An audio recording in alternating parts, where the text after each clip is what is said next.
We are live. Let's check that to make sure it is.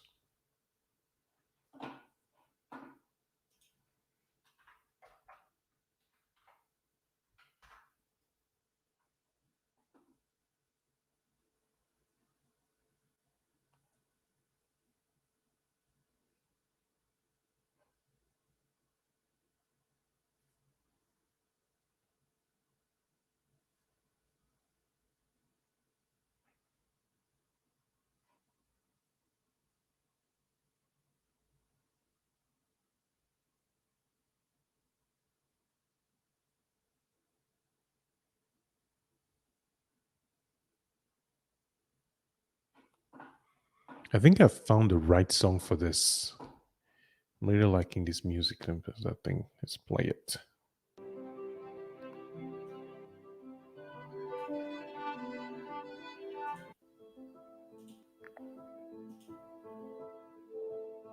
Hello.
It's telling me my connection isn't stable.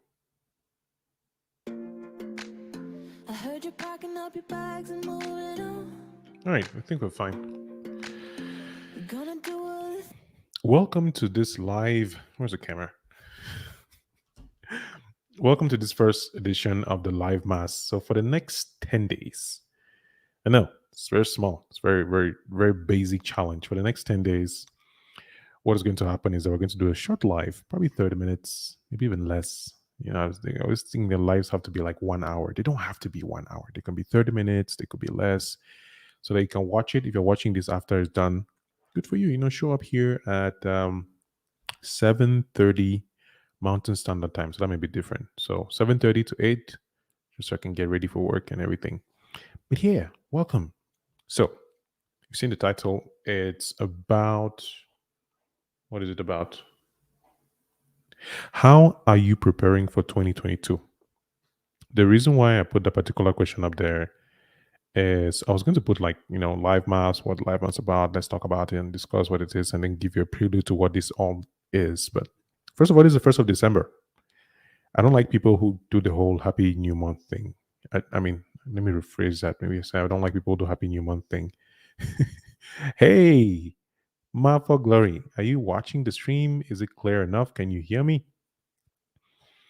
I'm already talking to myself here, so I was already in the space of just perform. Whether people are watching or not, just perform. But yeah, how are you? Can you hear me? Let me see if this is. Let me make sure this is live here. Oh wow, this thing the connection isn't good even though I'm plugged in directly. Hey, anyway, yes. All right, clear enough. If you can hear me clear enough, it means that I need to do some changes here. Let me see. This should be a little bit better. Hey, Kevito. Welcome, brother.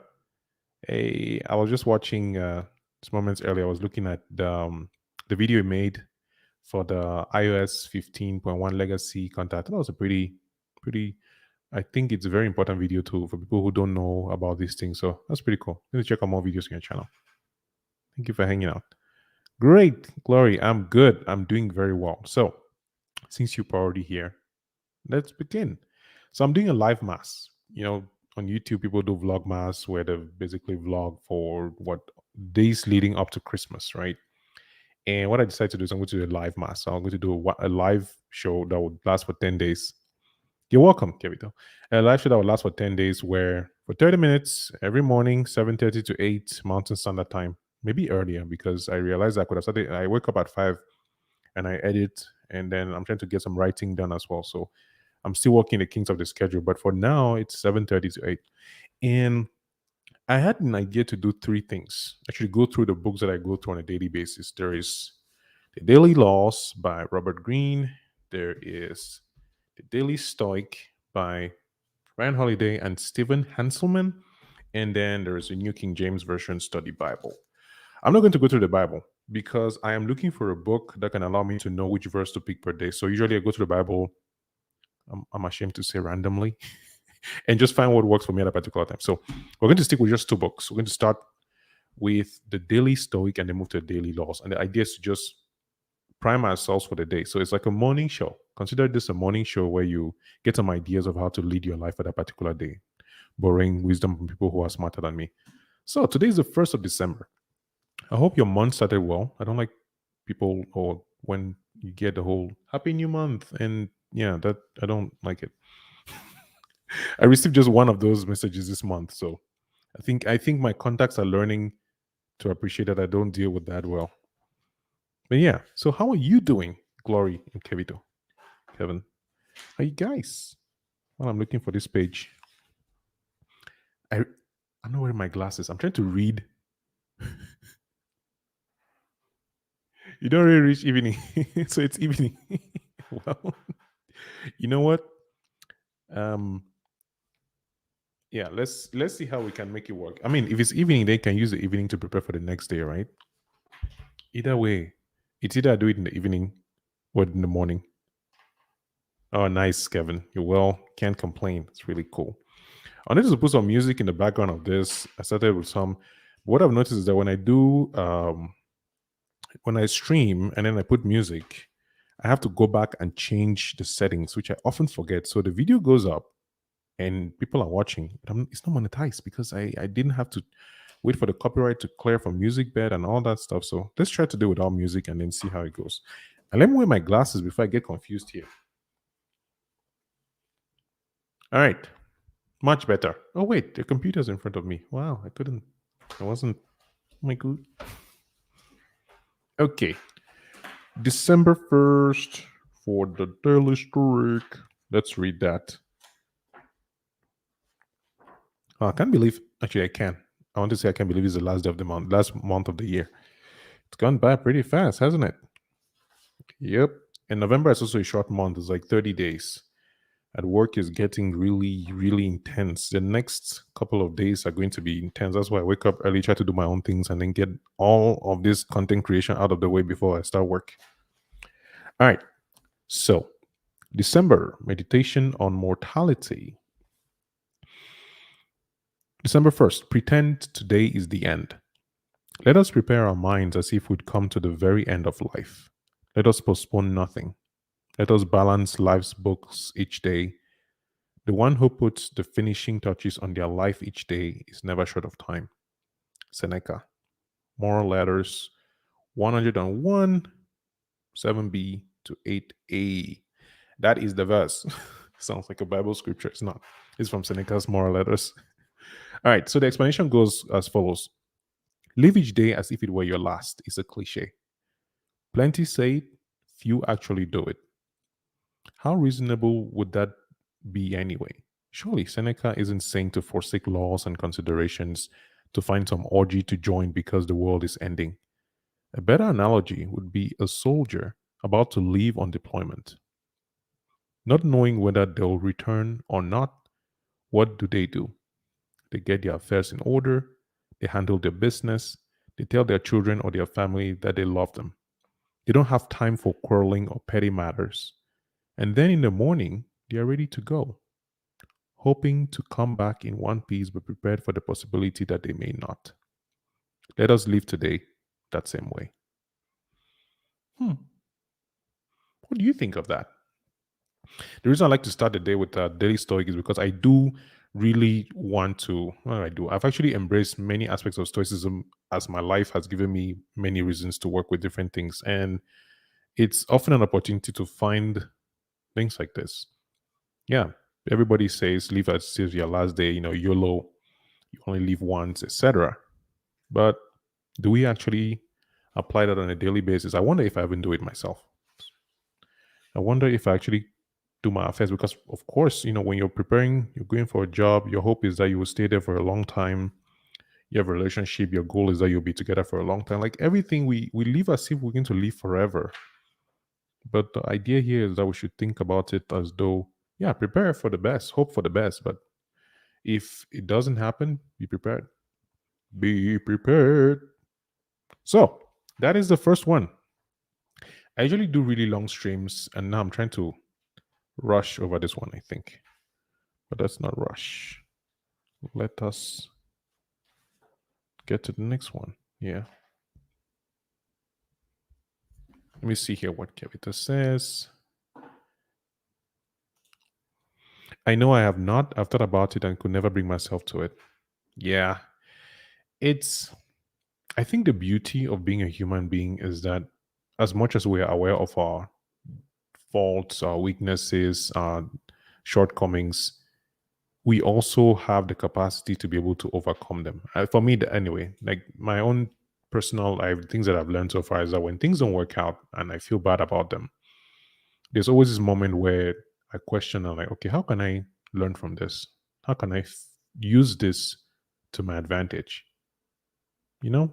So, yeah, I think as much as you may feel that you've not been able to do it, it's an opportunity to consider it and look at a different angle, a different perspective.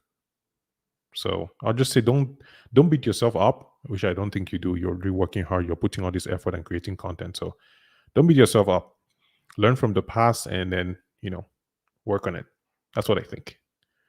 Glory says, this idea of living each day as if it were my last sometimes scares me because a lot of things are unfinished for me, especially say in my relationships. Continued. Okay. Let's wait for the next one. While I'm waiting for the next part of the comments, I'm going to open up the daily laws to the day for today, which is December 1st. By the way, I don't know how this mic is sounding in your ears, but I'm loving the sound of my voice right now. I probably need to listen to the stream to see how it sounds because I don't want to be making your ears screech with pain.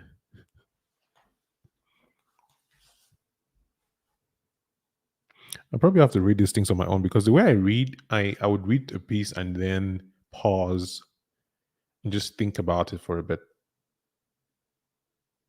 I like to find sentences like that in books or in the Bible or in different parts of like where you hear a sentence that makes you just stop and just think like, what is the author trying to say?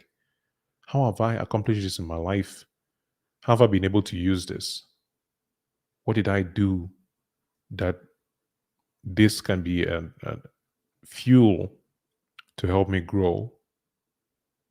I like those moments in books. Most books are just full of garbage, and then you have those few sentences that are just like, My friends Mugi, Selena, and Stan, they probably say thinking noises. Kamga thinking noises. But yeah, I think it's easy to read these things and be like, yeah, I'm going to live my life like it were the last. I'm going to live my life the best time now. Yeah. So, yep. I'm doing the same while reading The Alchemist. Yes, The Alchemist is my all-time favorite book so far. People say, I think there always have people who don't like certain things. For me, I read The Alchemist. Actually, I need to read The Alchemist before the year runs out. I think I read The Alchemist once every year since the day I found the book. It's been one of my favorite books. I actually made a review of the book on the channel. I think it's a storybook that has so many lessons. It's so simple and really allows you to see what you want to see in it. And yeah, I agree. There are many moments just thinking about it now. I remember the most of the scene when the shepherd boy was in the glass shop, and what happened? I think he was cleaning, and he cleaned so much that the owner of the shop said something about, oh, it was when the owner of the shop, when he found out that the owner of the shop, I don't want to give spoilers, by the way, for those who haven't read The Alchemist, this is going to be a spoiler. So close your ears and then I'll make like this when I'm done. The owner of the shop, essentially, he found out through a conversation that the shop owner was never going to leave the shop, even though that was not ultimately his personal legend. I'm sure you remember that part. But yeah, wait. All right. So let me read from here and then continue with the next one. This idea of living each day as if it were my last sometimes scares me because a lot of things are unfinished for me, especially say in my relationships. And then you continue. I feel like if today's my last day, does that mean this issue we are dealing with, which we can't obviously do in a day, may end midway? That is a good question.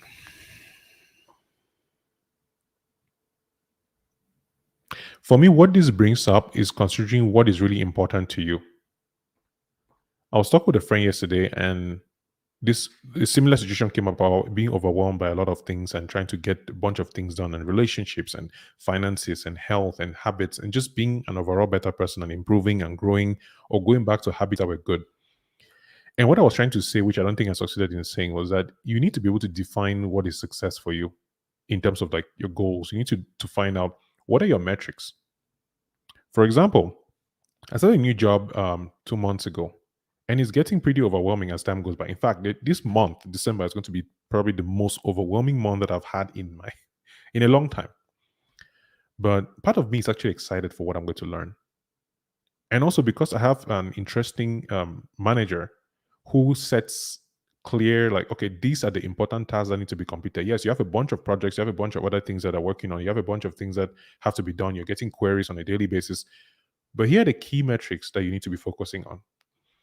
So the way I translate that is, yes, sure, there are a bunch of things that you have to do. There's so many people that you need to talk to and keep in touch and find out what's happening, whose baby is born, whose baby shower is it, who's getting married, how much money do you want to save.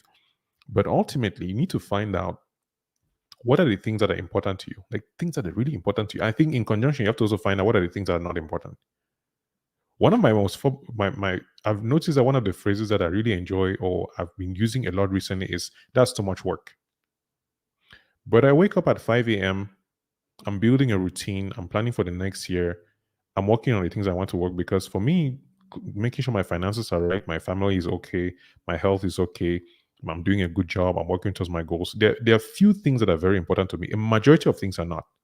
So to answer your question, I think I've gone around in circles. I don't know if I've actually said anything that helps. But to answer your question, if today was my last day, which knock on wood, hopefully it's not, I want to be okay knowing that I did what I needed to do now. Like, I want to be okay knowing that the metric that I used to measure my success was useful to me on a day to day basis. For example, family. If I'm able to talk to my family and have a laugh on one day, and that was the last conversation that we had, I'll be like, at least I left them with a good memory of me. If I'm going to sit and not talk to a family member, I want to be comfortable knowing that if this was the last conversation that we had, I am okay with the outcome. So to wrap all this up, what I'm trying to say is you have to decide what is important to you, and you have to decide how you measure success for those important things. Not everything can be equally important. I don't think it's possible to care about everything. You have to care about the things that you care about, and then the rest you just learn to let go. So if you're juggling multiple balls, basically, you need to know which balls to let go of because you get exhausted, you get overwhelmed, and ultimately you will feel like you've accomplished nothing. And then you always be midway everywhere. For example, with this live stream right now. And I think coming with the mindset of expectation can be a problem. You have to be open to whatever occurs. You have to be open to the adventure of life and the outcomes. Because this live stream that you're watching right now, I decided to do this today. And when you came in, I was ready to talk to nobody. Like I was ready to just turn on the camera, go live, and just That's it. It's okay. I want to do live for 10 days. It's within my locus of control. It's within my capacity of being able to do the things that I want to do. So I will do it whether people watch or not. In that way, I win. If this were the live stream that I did and nobody watched it, I won because the way I measured success was not based on people. It was based on what my goal was, which was to go live. I don't know if that answers your question. But yeah, point is figure out which goals are important for you, figure out a way to measure them that makes sense. Because sometimes we set these goals that are just so huge and we're not realistic and we feel overwhelmed before we even start. Or the reverse is that we imagine we know what we can accomplish and then we see the image in our head and then we feel bad for being in this position without thinking about the fact that we have to work to get there. So if today's your last day, does it mean the issue you're dealing with, which you can't obviously do in a day? You see, that part of which we can't obviously do in a day is you're already saying you cannot do in a day, which is limiting in a way. Ooh, that was a nice verse. I like it. You can't do in a day, which is limiting in a way. So you have to find a way to make that feeling go away. Yes, my poetry is coming back. But answer, let me go to the next one. How do you balance this with thinking about process and not rushing growth? Well, think about a plant. I feel like I have all the answers. I don't. And I want to read this next one because the stream is going to end very soon. But I don't think you can have balance. I know it doesn't sound like something that people should be talking about on the internet, but I don't think having the work-life balance, you can't have balance. If you're working on fixing a part of your life, you would have to focus a lot more on that particular part of it. If you try to balance everything, you lose everything. That's the way I think about it. You have to find the areas in your life that are important enough for you to let go of other things. For example, I don't watch the news. Does that make me feel good? Not particularly. And most of the time, I'm not educated about a lot of things, but I try to keep up, or at least I have people around me who know some of the things that are important. I don't watch the news. I also stopped watching TV. I noticed it without even realizing that I stopped watching TV. I don't watch TV because I'm using the energy and the time to do other things. So, yeah. All right. Let's get to the next one. Glory, these are very good questions. I did not consider that questions like this would get me thinking really about this balance. But ultimately, what I've noticed is that when it comes to balancing life, you cannot do everything. Pick the things that are important enough for you to work for the rest of your life, and that if you had to die today, you'd put in the effort in there. But you cannot do everything, so don't try to. Yeah.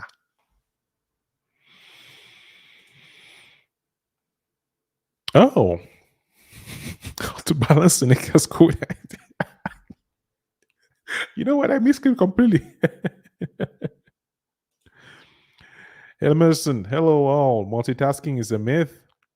Yes, multitasking, you basically switch from one task to the next. At least that's what the science says about it. I still have to do some research to find out more, but yes. So let's review Seneca's quote and then read the next one from the Daily Laws and then end the stream. So it's going to be 30 minutes every day. Thank you for those who are watching. And yeah, let's see. So Seneca's quote is, how did I not put this marker in the right position? This is interesting. Why would I do that? Okay, Seneca's quote is this: let us prepare our minds as if we'd come to the very end of life. Let us postpone nothing. Let us balance life's books each day. The one who puts the finishing touches on their life each day is never short of time. Yes. How do you balance Seneca's quote with the idea of process? Process? What process? What process? Because when I hear the sentence, let us balance life's books each day, for me, it goes to the idea of when you pick your books, because you can't have 1,000 books. You pick the books. Let me say spiritual, financial, relationships. What else? Like define your books. You define what books are, what your books are, and you balance them each day.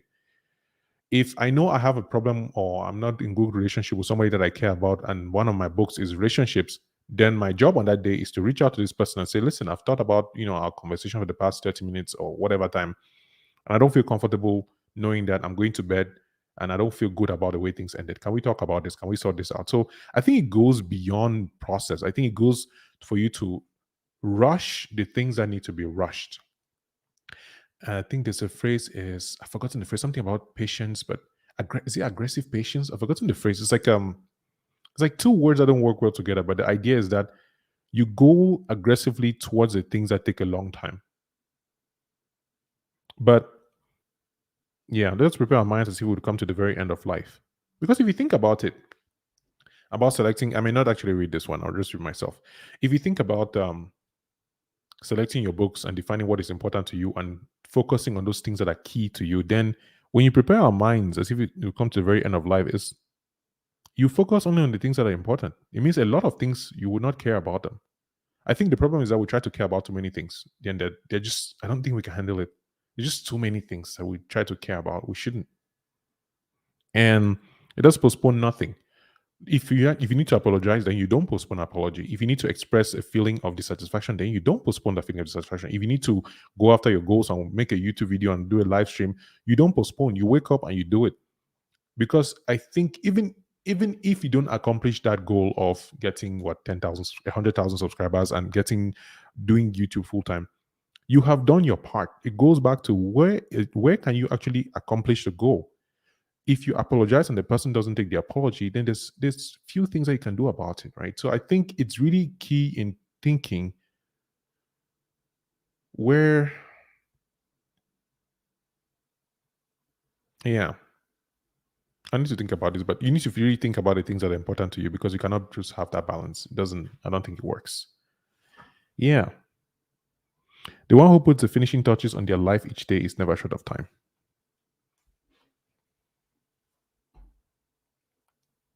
Yeah. So,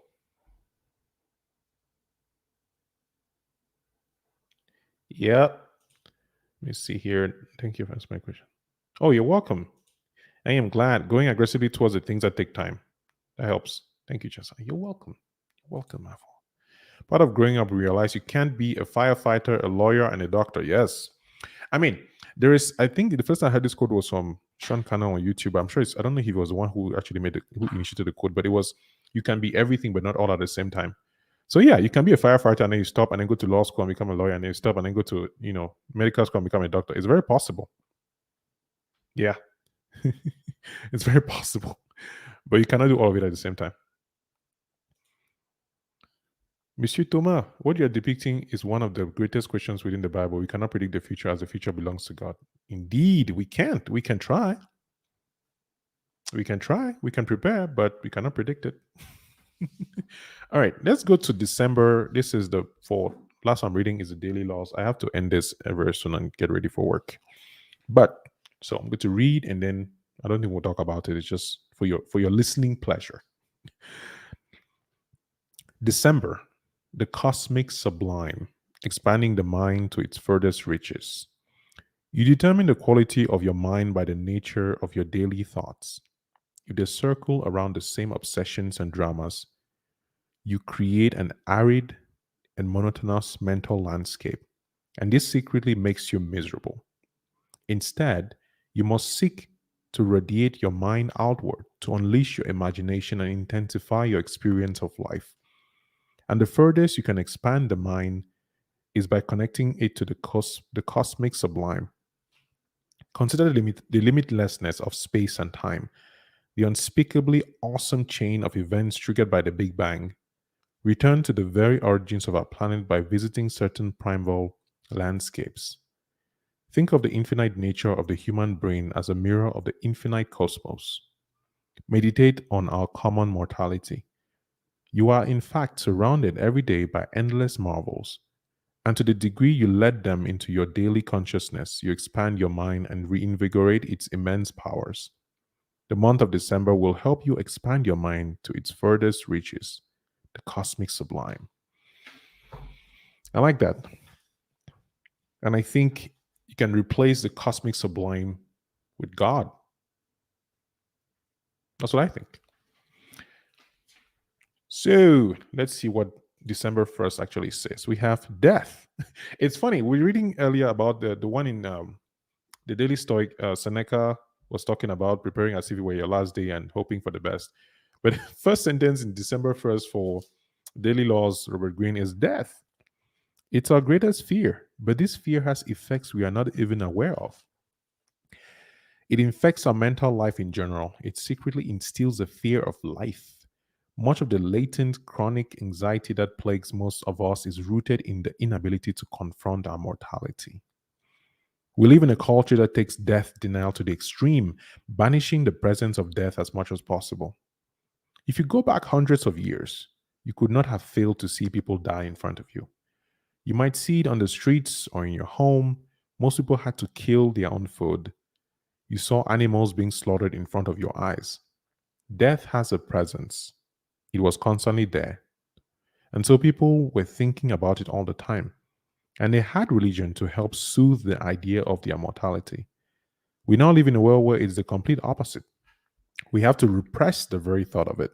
We can't see it anywhere. It's put into hospitals where it's sanitized, where it happens behind closed doors. Nobody ever talks about it. Nobody tells you it's probably the most important life skill that you could have, to know how to deal with that fear of mortality. Nobody teaches that. Your parents don't talk about it. Your girlfriend or boyfriend don't talk about it. Nobody.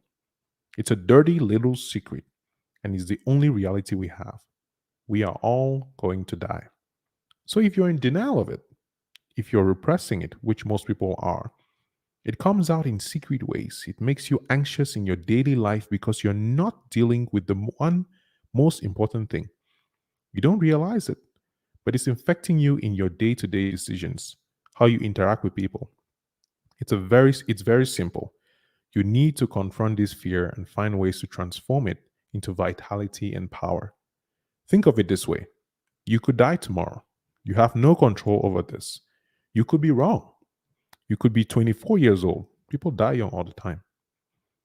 Understand that what this means. Understand what this means. It means your time is limited.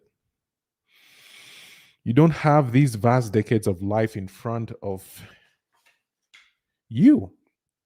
You have dreams and aspirations and things you want to accomplish.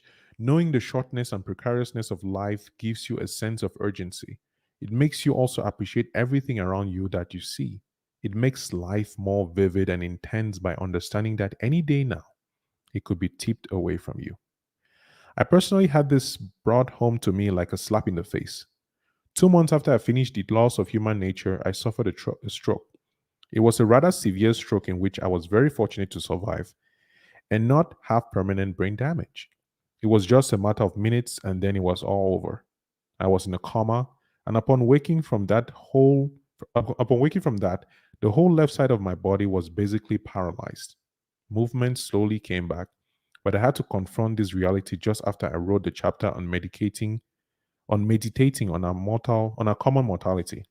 And what I wrote out in the book is true. Now I look around me at all I see. I look at all that I have, and the experience makes everything more intense. The colors are more intense, the sounds are more intense, the feeling of being connected to other people is more intense because now I'm aware not just of my own mortality, but that of the people I'm with. My girlfriend, she could be gone tomorrow. My mother and sister, they could be gone tomorrow. My friends, they could be gone tomorrow. I have to appreciate them on a higher level. I have to understand that everybody has this in them. And knowing that other people are also facing it in a way for me to connect to them. It's a way for me to connect to them, a way to deepen my empathy on a more primal human level. The essential power that confronting your mortality will give you, I call it the sublime, because it also opens up this idea of how amazing the world is that we live in and how much we take for granted because we think that we're going to live forever. It's an incredibly important concept to me, and it's also very personal in the sense that I came this close to dying myself. I compare it to standing at the shore of some vast ocean. The fear of that dark ocean makes you turn away and retreat. I want you to get into your little boat and I want you to go into that ocean and explore it. All right, ladies and gentlemen, that was the introduction to December. It's not December 1st, but this stream has gone way longer than I was expecting. So I hope you enjoyed that. That was from The Daily Laws by Robert Greene. I have no idea if it's going to get, cut off or copyrighted or something. Maybe it will. I don't know. I'll just have to delete it. But yeah. So, do you have any final comments for me? Any questions? Any compliments about my reading? I would love to hear it so I can start my day on a bright note. But if you don't say it, I'll say it myself. I love my voice, man. But anyway, Thank you for watching. Thank you for listening. If you have not subscribed to the channel on YouTube, please go ahead and do so. Love to have you back. And yeah, tomorrow, 7:30 a.m. Mountain Standard Time, probably earlier, just so I can get up, get up to speed and get things done. We're going to be back. So yeah, thank you for being here. Doma, thank you. Emerson, Martha Glory, Kevino, Kevito, sorry. Our friend's name is Kevin. We'll just call him Kevino. So yeah. Yep. I love you too. Have a great day. Thank you, Glory. Thank you very much. I will see you in the next one. In the meantime, you do your best. Let God take care of the rest. And remember, the wildest life, there is hope. Have a great rest of your day, start of your day, wonderful day. Remember that you will die and put your affairs in order. All right, let's get this 2020 going. Thank you. You're welcome. All righty.